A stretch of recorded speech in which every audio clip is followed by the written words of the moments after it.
కువైత్లో Salmiya area అని చూపిస్తాను మీకు. సో కువైత్లో సాల్మియా బీచ్ అనమాట ఇదంతా. సో నేనుండే రూమ్కి నియర్ బై ఒక 10 minutes డిస్టెన్స్ అంతే. ఇక్కడ near by Lulu mall, Exide showroom, మొత్తం ఎలక్ట్రానిక్స్ సంబంధించి అన్నీ ఇక్కడే దొరుకుతాయి అన్నమాట. బీచ్ అప్పుడప్పుడు మాకు ఆఫ్ వచ్చినప్పుడు వీక్లీ వన్స్ ఆఫ్ అయితే ఉంటుంది. సో ఆఫ్ టైంలో మేము ఇక్కడికి సరదాగా వస్తూ ఉంటాం అనమాట.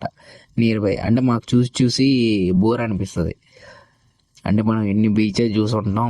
మనం ఉప్పాడ బీచ్ కానీ, కాకినాడ బీచ్ కానీ, వైజాగ్ బీచ్ కానీ, మచిలీపట్నం బీచ్ కానీ, ఇట్లా ఎన్ని చూసి ఇది నార్మల్ అనిపిస్తుంది అనమాట. సో అంతగా నాకు అంటే బోరింగ్ అనిపిస్తుంది చూసి చూసి. ఒక ఫస్ట్లో చూసిన 1-2 times అయితే మంచి ఇంట్రెస్ట్ అనిపించాయి, కానీ తర్వాత చూసి చూసి బోర్ అనిపించేసింది.